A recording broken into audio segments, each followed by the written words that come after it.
There is a sound you have never heard, and yet it has been shaping everything you experience.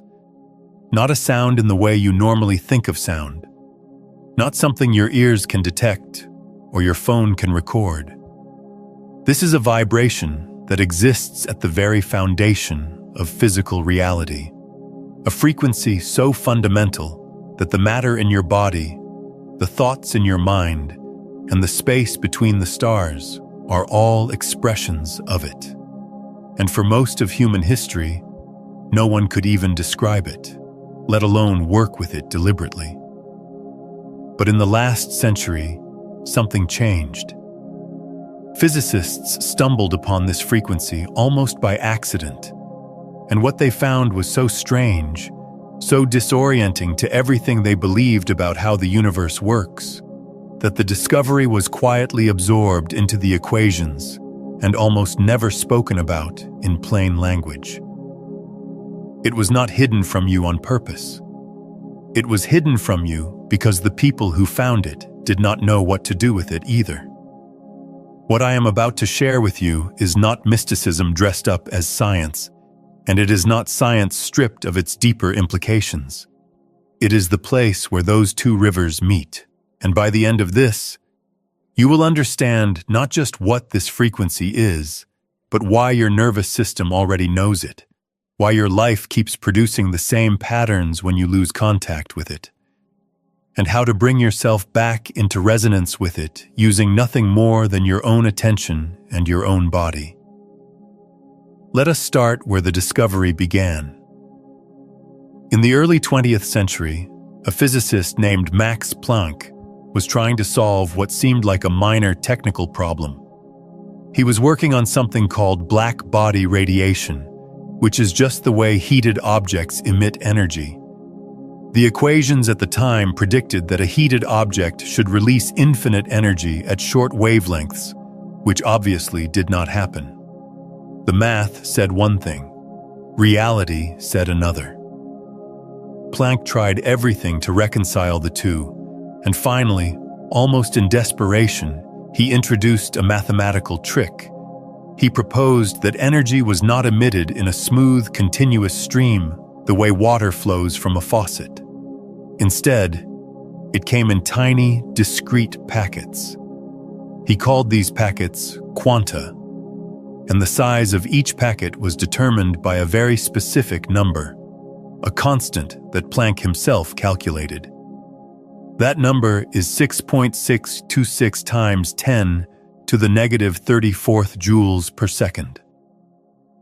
It is known as Planck's constant, and it is one of the most fundamental numbers in all of physics. Now here is what most people miss about this. Planck did not discover that energy sometimes behaves in packets.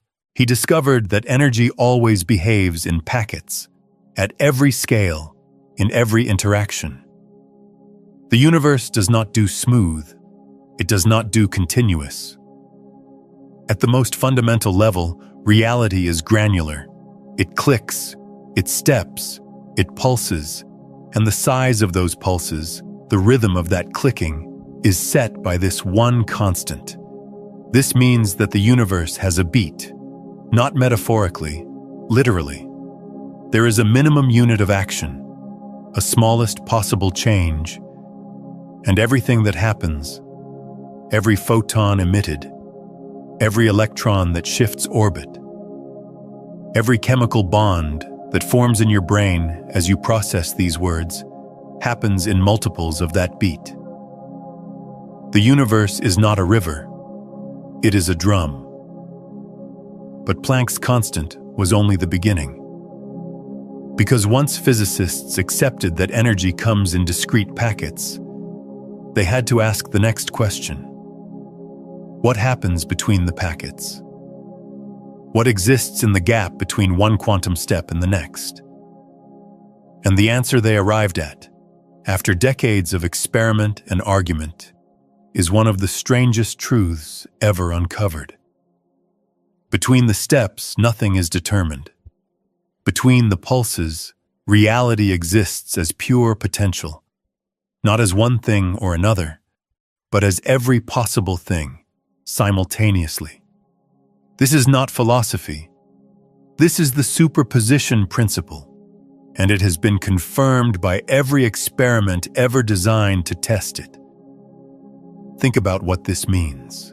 The fabric of your experience, the solid floor beneath you, the screen in front of you, the body you inhabit.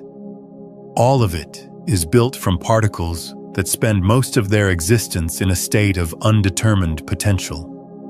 They are not somewhere specific until something causes them to choose. And that something, as it turns out, is measurement, observation, interaction, the act of looking. This is where the forbidden frequency begins to reveal itself. Because if reality pulses in discrete steps, and if the state of each pulse is not determined until it is observed, then there is a frequency at which reality itself is refreshing. Not the frequency of any particular particle or wave, but the frequency of the process by which potential becomes actual. The rate at which the universe chooses itself into existence. And this is where mainstream physics gets uncomfortable, because the equations describe this process beautifully. Quantum field theory can predict the behavior of particles to 12 decimal places of accuracy. But the equations do not explain why observation matters. They do not explain why a photon exists as a spread-out wave of probability until a detector clicks and then suddenly becomes a single point. They describe the what. They are silent on the why. And that silence is where the forbidden frequency lives. Let me take you deeper into this. In 1948, a Dutch physicist named Hendrik Casimir predicted something remarkable. He said that if you take two perfectly flat metal plates and bring them extremely close together in a vacuum with nothing between them, no air, no light, no particles of any kind, the plates will be pushed together by an invisible force. This sounded absurd. How can nothing push something? But when the experiment was finally performed with sufficient precision, Casimir was right. The plates moved. Something in the vacuum, in what we call empty space, was exerting a measurable physical force. What Casimir had discovered is now called the Casimir effect, and it is direct evidence of something that quantum field theory had been predicting since the 1920s. Empty space is not empty. Even when you remove every particle, every photon, every trace of matter and energy, the vacuum still seethes with activity. It is filled with what physicists call zero-point fluctuations, tiny spontaneous vibrations in the quantum fields that permeate all of space. These are not fluctuations of something.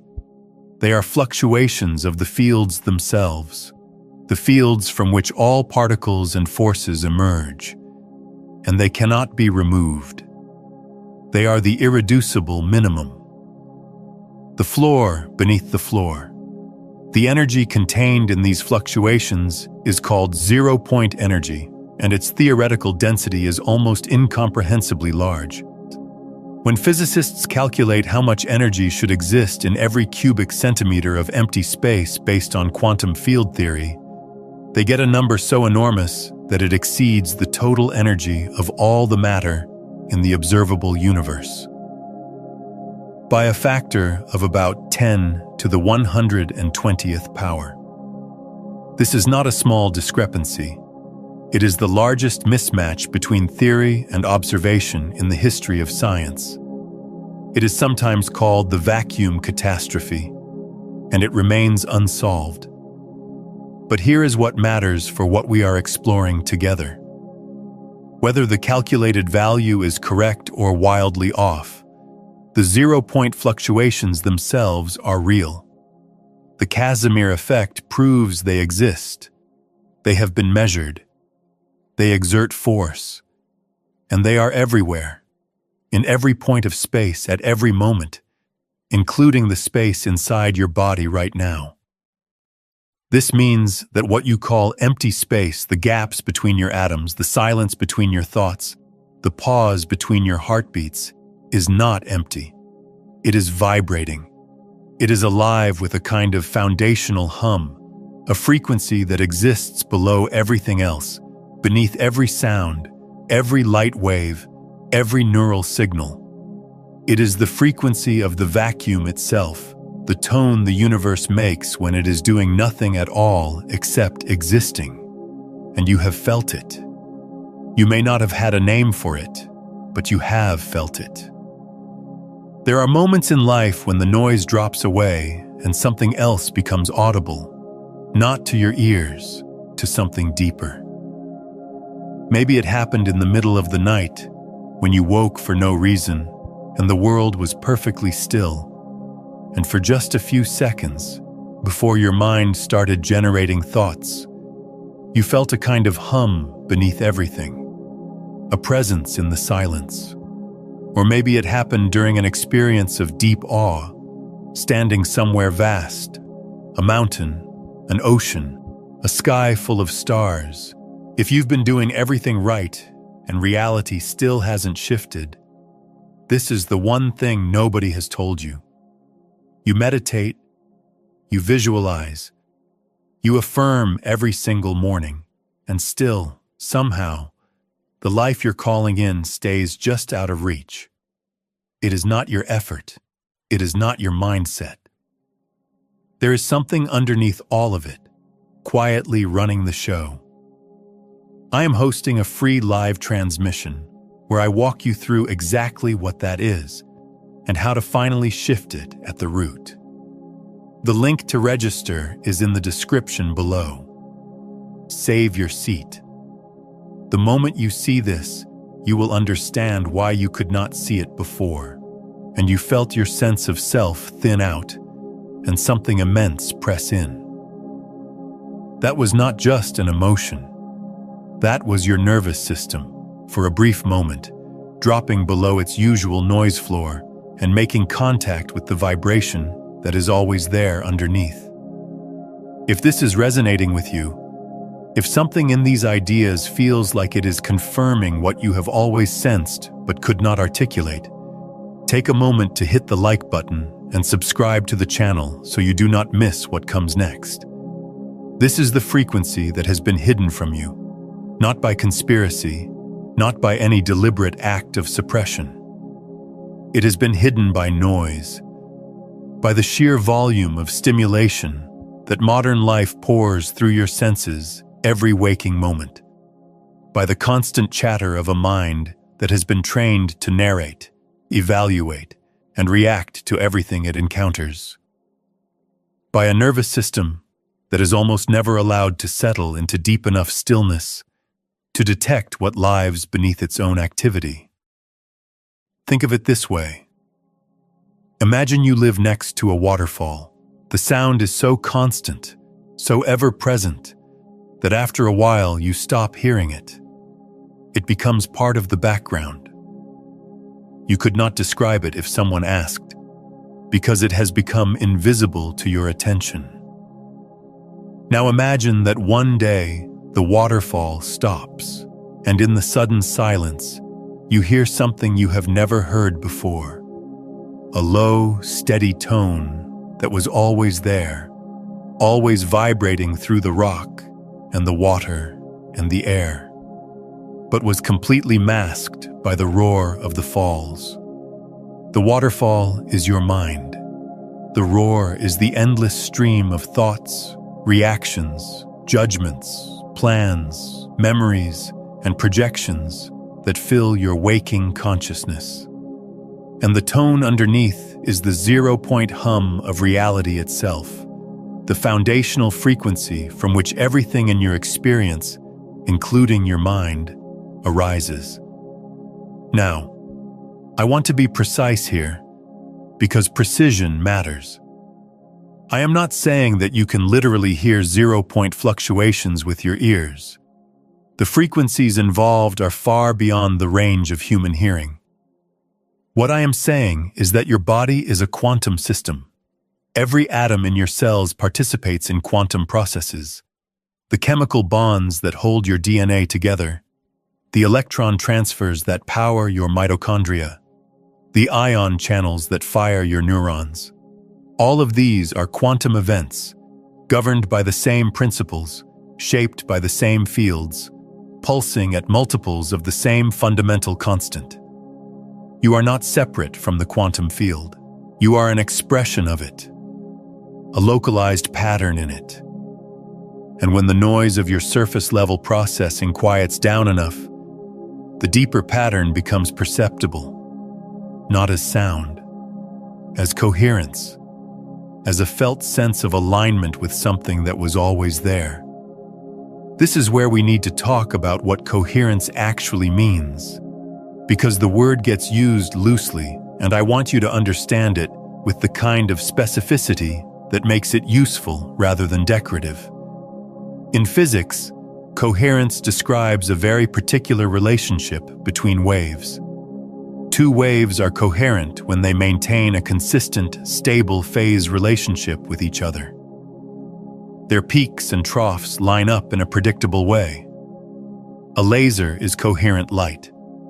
All the photons are in step, vibrating together, which is why a laser beam can travel vast distances without spreading out and can cut through steel. Ordinary light, like sunlight, is incoherent. The photons are all vibrating at different phases, going in different directions, canceling each other out as often as they reinforce each other. Same energy, vastly different effect. Now apply this to your nervous system. Your brain generates electromagnetic activity. This is not metaphor. It is measurable with an EEG.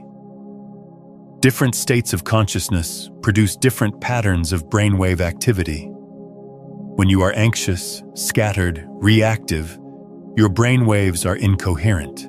Different regions are firing at different frequencies, out of phase with each other, like sunlight. The energy is there, but it is diffuse, unfocused, canceling itself out. When you are deeply focused, calm, present, something shifts. The brainwaves across different regions begin to synchronize. They come into phase. They become coherent. And the effect is not subtle. Coherent brain states are associated with enhanced perception, faster processing, deeper insight, and what researchers in contemplative neuroscience call flow states. But here is the part that connects this to the forbidden frequency. Research at the HeartMath Institute and elsewhere has shown that coherence is not just a brain phenomenon. Your heart generates an electromagnetic field roughly 60 times stronger than your brain's. And when your heart rhythm becomes coherent, which happens when you enter states of genuine appreciation, compassion, or deep calm, it pulls your brain into coherence with it. And when heart and brain are coherent, your entire physiology shifts. Immune function improves. Hormonal balance shifts. Inflammation decreases. And subjectively, people in this state report a quality of perception that is hard to describe but unmistakable. A sense of being connected to something larger. A feeling that the boundary between inside and outside has become thinner. I want to pause here and ask you something. Have you ever experienced a moment like that? A moment where the boundary between you and everything else seemed to dissolve, even briefly? I would love to hear about it in the comments. What were you doing? What did it feel like? Because these moments matter more than most people realize. What is happening in these moments, from the perspective we are building here, is that the noise floor of your system has dropped low enough for the foundational frequency to become influential. You are not generating coherence from nothing. You are removing the interference patterns that were preventing the coherence that was already there from expressing itself. The 0-point field is already coherent. It is already organized. It is already vibrating in a way that is more ordered than anything your conscious mind can produce. Your job is not to create the signal. Your job is to stop drowning it out. This reframes everything you have been taught about effort and achievement and making things happen. The dominant model of human agency in modern culture is additive. You want something, you add effort. You want to feel better, you add a supplement, a practice, a belief, a strategy. You want to change your life. You add more action, more planning, more force. And sometimes that works, on the surface for a while. But it almost always creates more noise, more activity, more processing, more distance from the frequency that was already trying to organize your experience from underneath. The forbidden frequency is forbidden not because someone locked it away, but because the very act of striving to find it pushes it further from your perception. It is like trying to see a faint star at night. If you look directly at it, the most sensitive cells in your retina, the rods, are not at the center of your visual field. They are at the periphery. So the harder you stare, the more the star disappears. You can only see it by looking slightly away, by softening your gaze, by letting the signal arrive rather than trying to grab it. This is not passivity. This is a different kind of action, and it has a name in almost every contemplative tradition that has ever existed. In Taoism, it is called Wu Wei, which is often translated as non-action, but more accurately means non-forcing. It is action that arises from alignment rather than will. In the Zen Ho'upizem tradition, it is called Mushin, no mind, the state in which the practitioner's movements arise without the interference of deliberate thought. In the Indian tradition of Advaita Vedanta, it is the recognition that the witness, the awareness that observes all experience, is itself unchanging and already complete. You do not create it. You recognize it. You stop obscuring it. And here is where the quantum connection becomes more than metaphor. In quantum mechanics, there is a phenomenon called the quantum Zeno effect. It was named after the ancient Greek philosopher Zeno, who posed paradoxes about motion. The quantum Zeno effect works like this. If you observe a quantum system frequently enough, you freeze it. You prevent it from evolving. A particle that would normally decay, or a system that would normally transition from one state to another, will remain locked in its current state if it is measured repeatedly at short intervals. Observation, when it is too frequent, too intense, too grasping, stops the natural evolution of the system. Think about how this maps onto your inner experience. When you are obsessively monitoring yourself, checking your emotional state, analyzing your thoughts, measuring your progress, asking, am I there yet? Am I healed yet? Am I enlightened yet? You are performing the psychological equivalent of the quantum Zeno effect. You are freezing yourself. Your constant observation is preventing the very transition you are trying to achieve. The system cannot evolve because you will not stop measuring it. The forbidden frequency requires the opposite.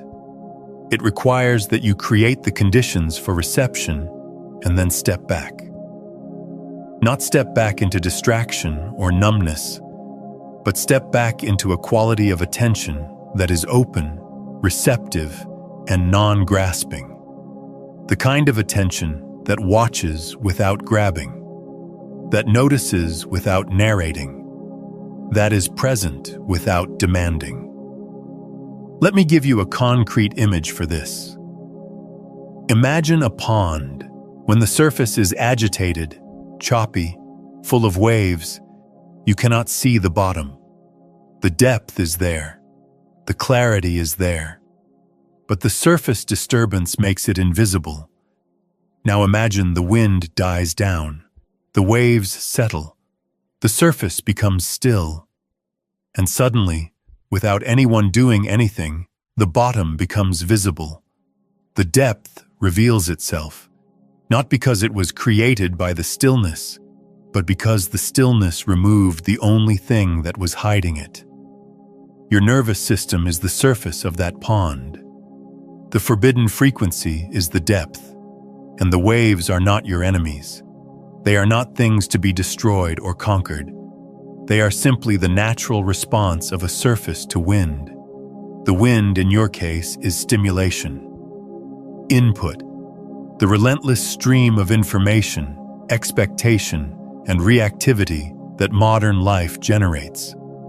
You do not need to fight the waves, you need to reduce the wind.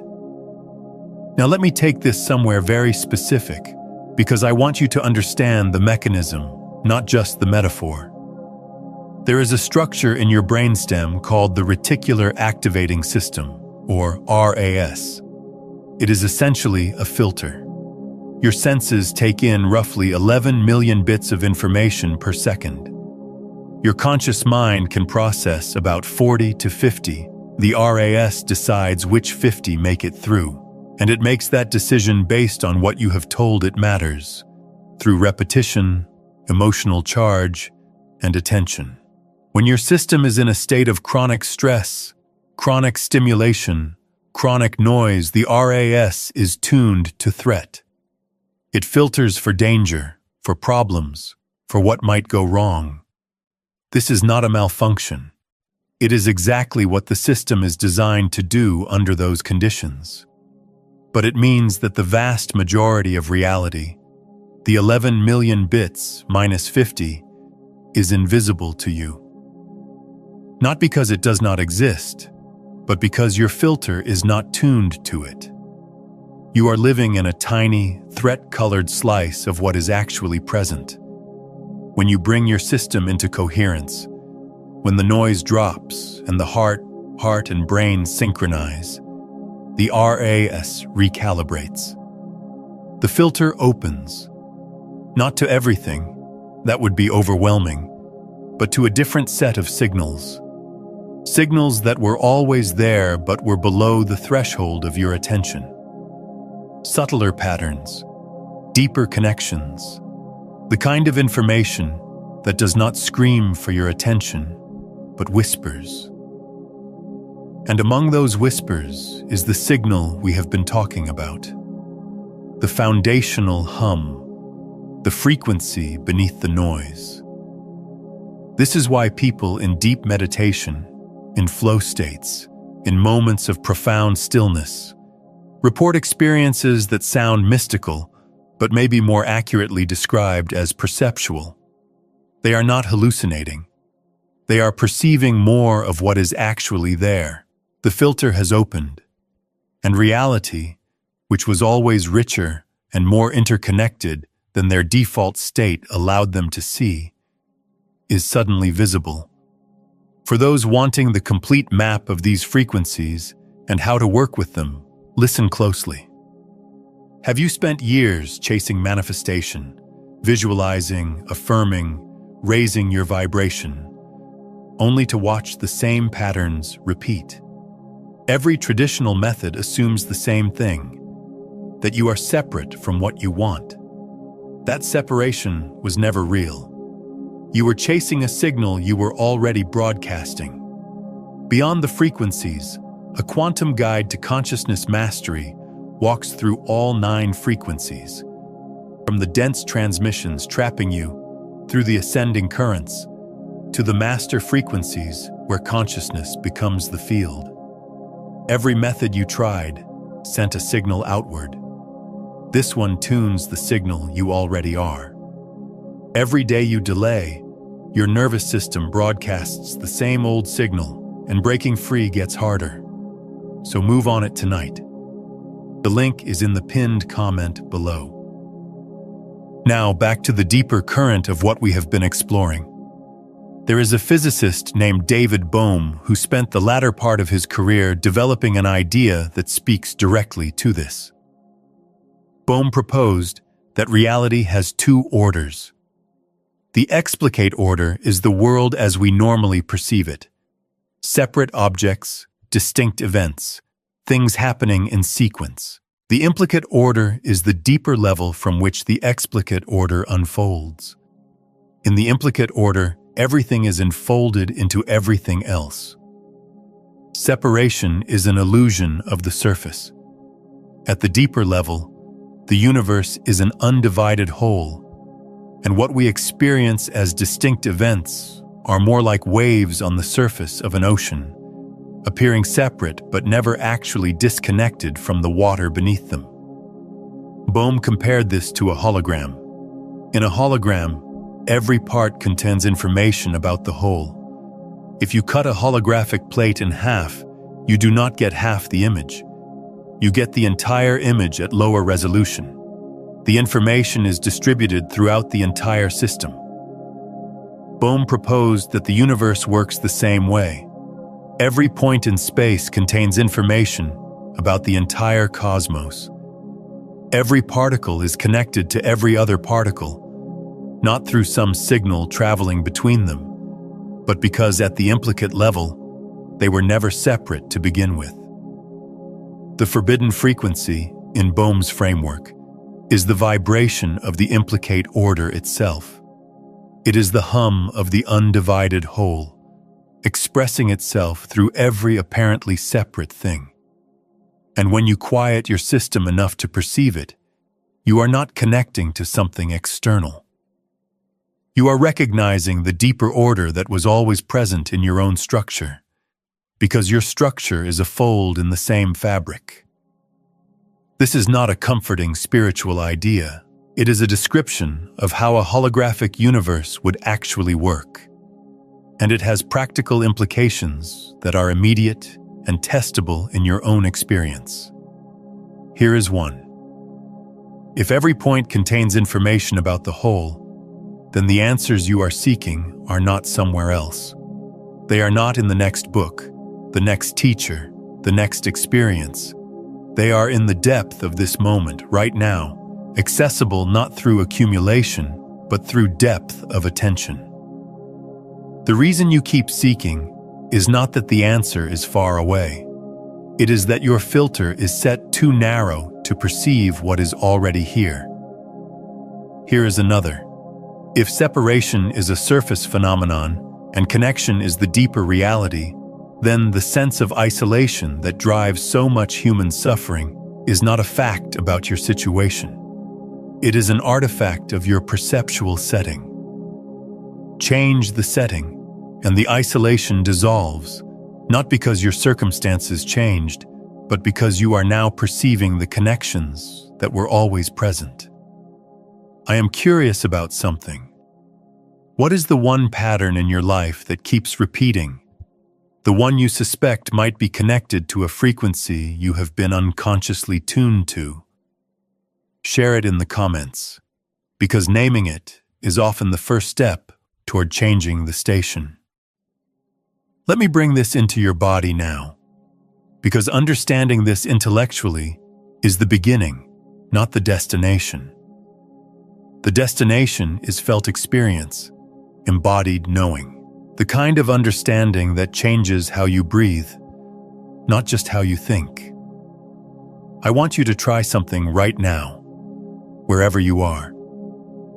You do not need to close your eyes, though you can if it feels right. Simply bring your attention to the space in the center of your chest.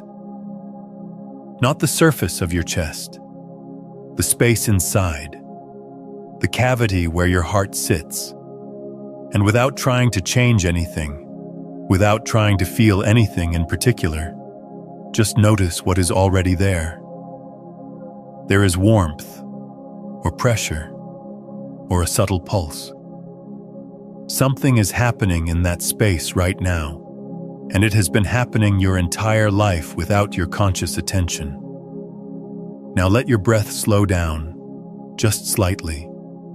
Not forced, not controlled, just a gentle invitation to lengthen. Let the exhale be a little longer than the inhale, and as you do this, keep your attention in that space in your chest. You are not trying to create a feeling. You are listening. You are turning the dial of your attention away from the noise of your thoughts and toward the signal in your body. What you may notice, if you stay with this for even 60 seconds, is a subtle shift in the quality of your awareness. The mental chatter does not stop, but it recedes slightly, like a radio being turned down. And in the space that opens, there is something else, something quieter, something that was always there but was masked by the volume of your thinking. This is not the forbidden frequency itself. This is you lowering your noise floor enough to begin to approach it. The frequency is not something you generate.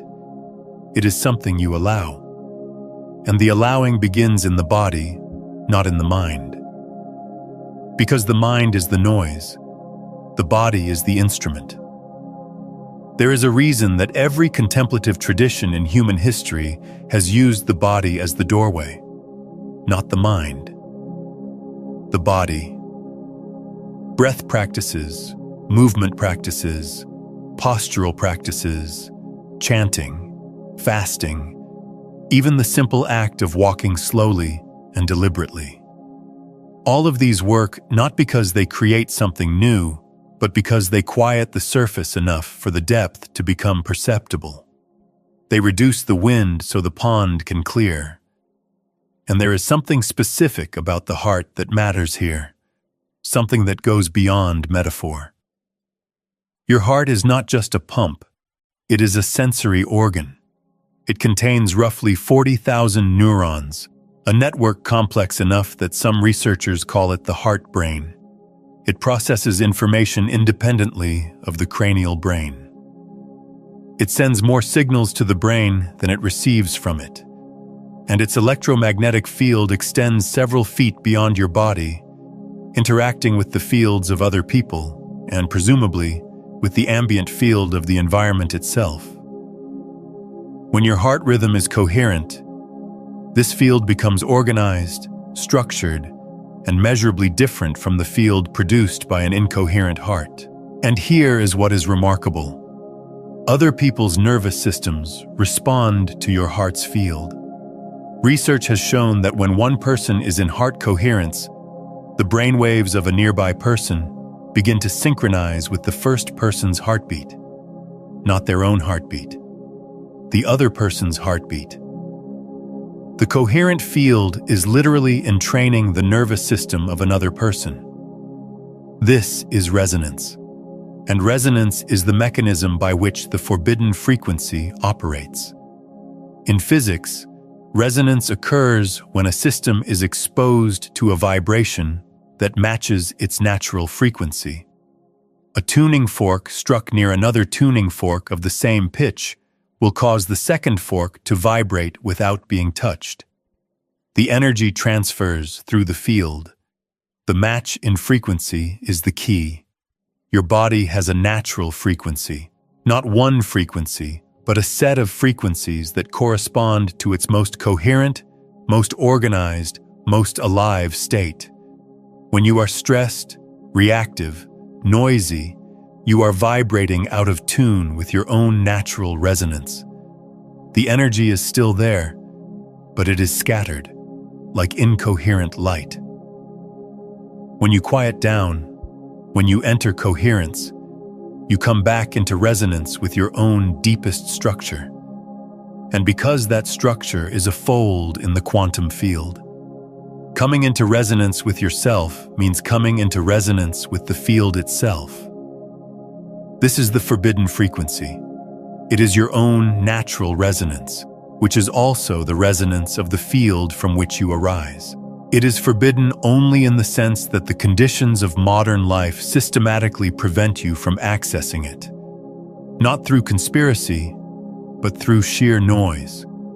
Through the relentless stimulation that keeps your nervous system in a state of chronic activation, your filter set to narrow, your attention locked on the surface, your awareness cut off from its own depth. And here is the part that changes everything when you truly understand it.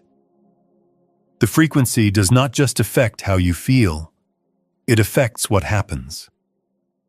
Because if the quantum field is the substrate from which physical reality emerges, and if observation and coherence influence how that field expresses itself, then your state of resonance is not just an internal experience. It is a creative act. You are not just perceiving reality. You are participating in its emergence. And the frequency at which you participate determines what emerges. This is not the naive version of manifestation where you think positive thoughts and a car appears in your driveway.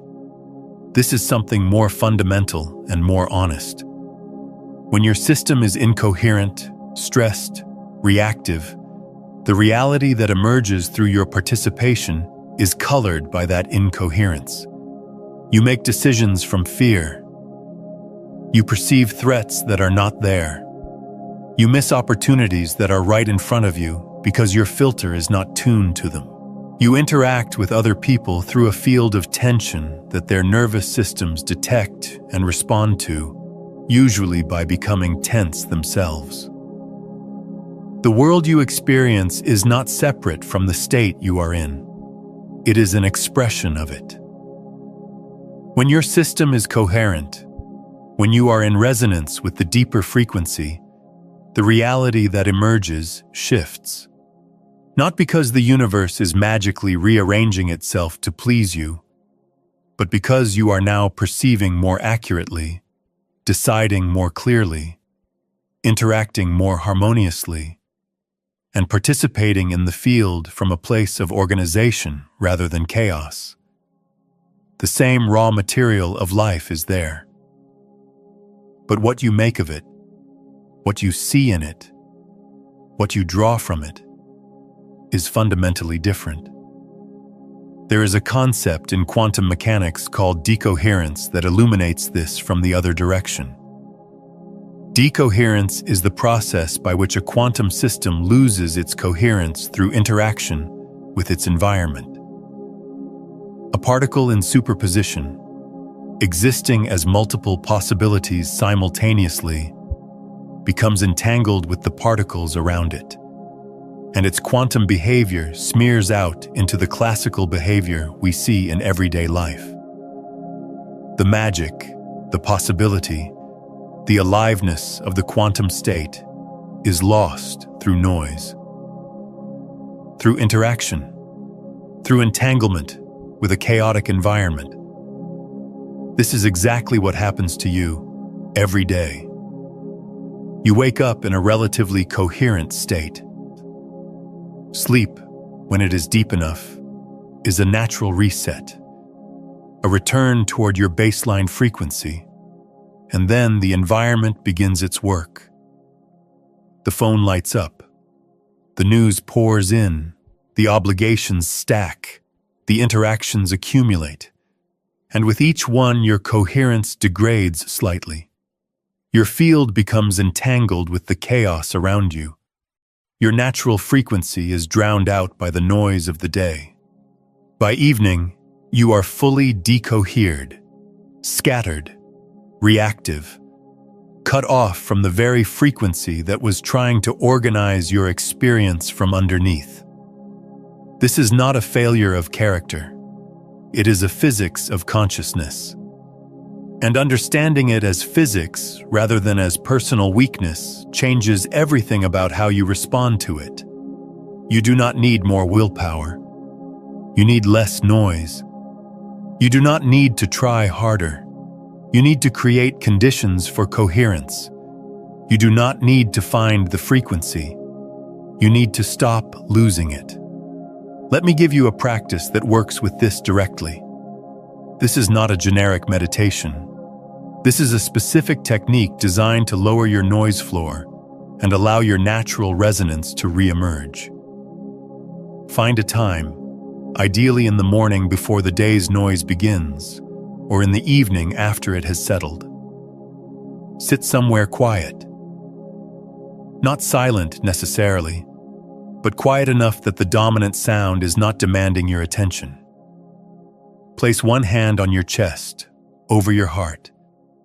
Place the other hand on your belly, and begin to breathe in a very specific pattern. Inhale for 5 seconds.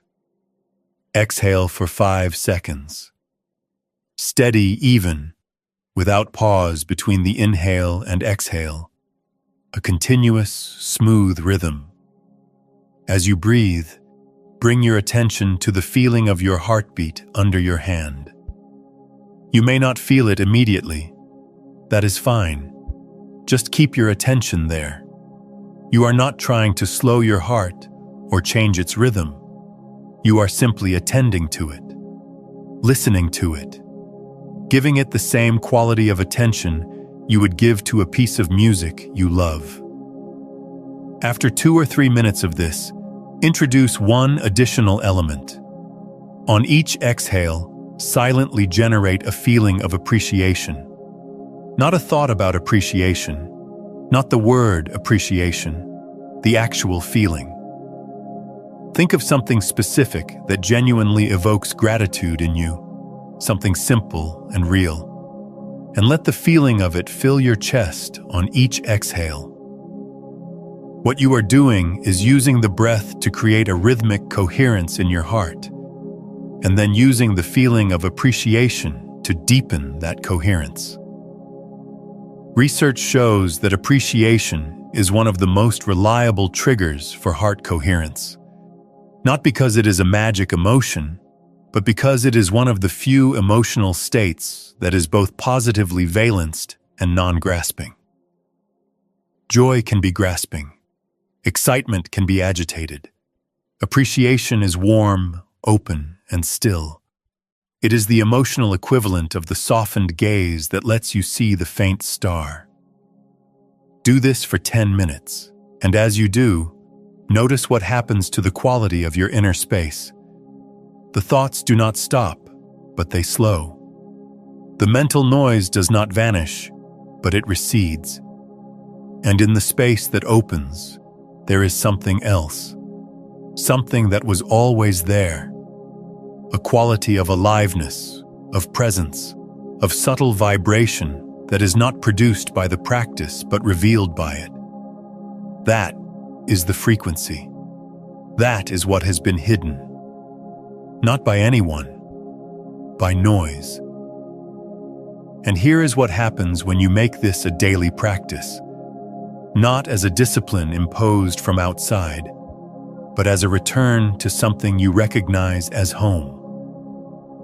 Over days and weeks, your baseline shifts. The noise floor of your system drops. You begin to notice the frequency not just in meditation, but in daily life. In the pause between two thoughts. In the moment before you react to something. In the quality of silence that exists every room, underneath every conversation, behind every sound. It was always there. You are simply becoming quiet enough to hear it. And as your baseline shifts, something else shifts with it. The patterns of your life begin to change. Not dramatically, not overnight, but unmistakably. Decisions become clearer, not because you have more information, but because you are perceiving from a less noisy place. Relationships shift, not because the other people change, but because your field is different and their nervous systems respond to the difference.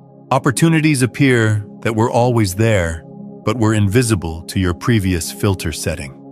Synchronicities increase, not because the universe is performing tricks, but because you are now perceiving connections that your incoherent state was blind to. This is not magic. It is physics applied to consciousness. It is the recognition that you are not a separate thing trying to manipulate a separate universe. You are a pattern in a field, and the frequency of that pattern determines what the field expresses through you. There is one more thing I want to leave you with, and it is perhaps the most important thing of all. The forbidden frequency is not a destination. It is not a state you achieve and then possess. It is a relationship, a continuous, living relationship between your attention and the depth from which your experience arises. Some days the noise will be louder. Some days the frequency will be clearer. This is not failure and success. This is the natural rhythm of a living system. The pond surface is sometimes still, sometimes agitated. The depth does not change. Only the surface does. Your work, if you choose to accept it, is not to achieve permanent stillness. That is another form of grasping, another version of the quantum Zeno effect, freezing yourself through obsessive monitoring. Your work is to keep returning, to notice when the noise has risen without judgment, and to gently create the conditions for it to settle again, to trust that the frequency is always there, always vibrating, always organizing, always available, even when you cannot perceive it. Especially when you cannot perceive it. Consider sharing this video with someone you know who has been searching for this understanding, someone caught in the noise who is ready to hear what lies beneath it. When you share these ideas, you create a resonance between two nervous systems, your understanding deepening as it passes through you, their awareness opening to receive it. That is how coherence spreads, not through force but through frequency meeting frequency. Because the deepest truth about the forbidden frequency is this: it was never actually hidden from you. You were hidden from it. Buried under layers of noise, reactivity, conditioning, and the chronic overstimulation of a world that profits from your incoherence. Every time you quiet down, every time you return to your heart, every time you let the surface settle and the depth become visible, you are not discovering something new. You are remembering something ancient, something that your body has always known, something that the space between your atoms has been humming since before you were born. The field is not hiding anything from you. It is waiting for you to become quiet enough to hear what it has been saying all along. If this shifted something